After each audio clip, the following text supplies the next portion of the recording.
नमस्कार दोस्तों, स्वागत है आपका एक और डिफेंस अपडेट वीडियो में। और इस वीडियो में हम बात करने वाले हैं हमारे देश में बनी इंडिजिनस, जिसको डीआरडीओ और इंडियन एयरफोर्स ने सक्सेसफुली टेस्ट किया है। हम बात कर रहे हैं beyond visual range air to air missile के बारे में, जिसको अस्त्र भी कहा जा रहा है, जो कि कम्प्लीटली इंडिजिनस है और ये आती है रेडियो फ्रिक्वेंसी सीकर के साथ। तो इस वीडियो में हम जानेंगे कि ये जो एयर टू एयर मिसाइल है, ये इंडियन एयरफोर्स के लिए इतनी खास क्यों है और इसकी रेंज कितनी है। साथ ही इसका कंपैरिजन करेंगे चाइना की एयर टू एयर मिसाइल से। तो चलिए शुरू करते हैं। दोस्तों, इसका जो टेस्ट हुआ था ये 11 जुलाई को उड़ीसा के कोस्ट पर हुआ था, जहां SU-30 MK-1 फाइटर जेट से ये 2 अस्त्र मिसाइल लॉन्च किए गए, वो भी हाई स्पीड अनमैन्ड टारगेट्स पर। और ये जो टारगेट्स थे ये अलग अलग डायरेक्शन, अलग अलग रेंज और स्पीड में थे, लेकिन दोनों ही बार अस्त्र मिसाइल ने बिल्कुल पिन पॉइंट एक्यूरेसी के साथ टारगेट को डिस्ट्रॉय कर दिया और इसके साथ ही इसका सफल परीक्षण भी कंप्लीट हुआ। तो दोस्तों, इस मिसाइल में सबसे खास क्या है? तो इस मिसाइल में सबसे खास है कि इस बार मिसाइल में यूज हुआ है completely Indian radio frequency Sikar, जो डीआरडीओ ने खुद बनाया है। ये रेडियो फ्रिक्वेंसी सीकर एक एडवांस गाइडेंस सिस्टम है जो टारगेट के सिग्नल्स को ट्रैक करता है और मिसाइल को करेक्ट डायरेक्शन में गाइड करता है, जिसके बाद जो मिसाइल है वो टारगेट को हिट करती है और उसे डिस्ट्रॉय कर देती है। और इस टेस्ट में इसका जो परफॉर्मेंस था वो फ्लॉलेस था, जो कि बहुत बड़ी बात है। इससे पहले भी भारत इनको यूज करता था, बट वो इम्पोर्टेड होते थे, यानी कि भारत पहले जो रेडियो फ्रिक्वेंसी सीकर यूज करता था वो बाहर से इंपोर्ट किए जाते थे, पर अब डीआरडीओ ने इसे अपने देश में ही बना लिया है, जो कि पूरी तरह से इंडिजिनस है।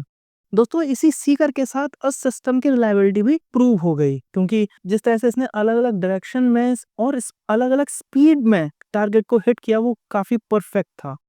दोस्तों, अस्त्र मिसाइल की बात करें तो ये एक beyond visual range air to air missile है, जिसका जो रेंज है 100 किलोमीटर से भी ज्यादा बताया जा रहा है। और इसमें लेटेस्ट गाइडेंस, नेविगेशन और कंट्रोल सिस्टम्स लगे हैं। और इस प्रोग्राम में डीआरडीओ के अलग अलग लैब्स के साथ साथ 50 से भी अधिक प्राइवेट और पब्लिक इंडस्ट्रीज ने भी कंट्रीब्यूशन दिया है, इंक्लूडिंग हिंदुस्तान एरोनॉटिक्स लिमिटेड। जानते ही होंगे हमारे indigenous aircraft, light combat aircraft Tejas को डेवलप करने वाली कंपनी HAL।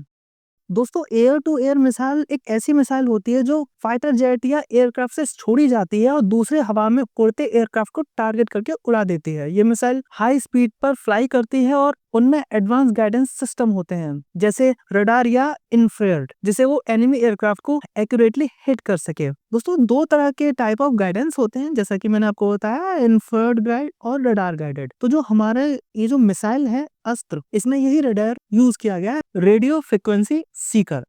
दोस्तों, इसको लेकर डिफेंस मिनिस्टर राजनाथ सिंह ने डीआरडीओ और इंडियन एयरफोर्स और इंडस्ट्री पार्टनर्स को बधाई दी और कहा कि अस्त्र मिसाइल एक इंडिजिनस सीकर के साथ सक्सेसफुल टेस्ट एक मेजर माइलस्टोन है इंडिया की क्रिटिकल डिफेंस टेक्नोलॉजी के लिए, और ये असली आत्मनिर्भर भारत का एक बेहतरीन उदाहरण है। दोस्तों, अस्त्र MK-1 missile already Indian air force में इंडक हो चुके हैं और अब अगस्त 2025 तक इसे तेजस MK-1A फाइटर जेट्स पे भी टेस्ट किया जाएगा। और अगर इसके फ्यूचर की बात करें, अस्त्र की फ्यूचर की बात करें, तो ये और भी ज्यादा पावरफुल होगी, क्योंकि इसके 2 वेरिएंट को डेवलप किया जाएगा। एक अस्त्र MK-2 जो कि डुअल पल्स मोटर के साथ होगी और इसकी रेंज बताई जा रही है 160 से 180 किलोमीटर। वहीं एक और है अस्त्र MK-3, जिसको गांडीव भी कहा जा रहा है, solid fuel detect ramjet technology के साथ होगी और इसकी जो रेंज बताई जा रही है 190 से 340 किलोमीटर तक जा सकती है, जो कि बहुत बड़ी बात है। दोस्तों, अब बात करते हैं इंडिया के चैलेंज के बारे में, खासकर चाइना और पाकिस्तान से। वैसे मैं कहूंगा चाइना से, क्योंकि पाकिस्तान अभी इस मामले में आज भी चाइना से इंपोर्ट करवाता है अपनी मिसाइल्स।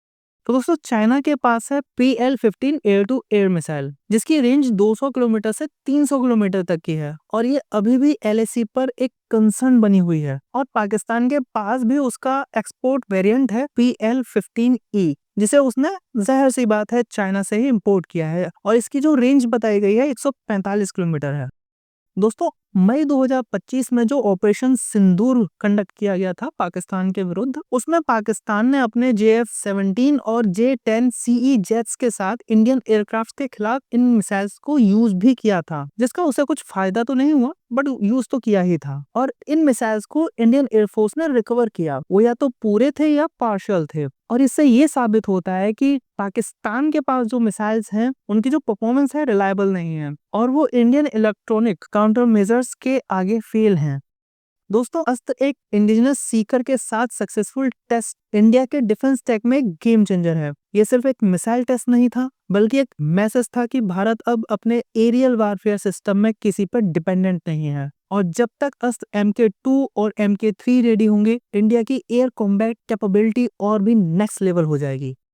तो अगर दोस्तों आपको ये वीडियो पसंद आई हो तो लाइक करें, शेयर करें और चैनल को सब्सक्राइब करना ना भूलें, ताकि हमारे देश की टेक, डिफेंस और इंफ्रा से रिलेटेड लेटेस्ट अपडेट आप तक पहुंच सके। तो मिलते हैं अगले वीडियो में, तब तक के लिए जय हिंद, जय भारत।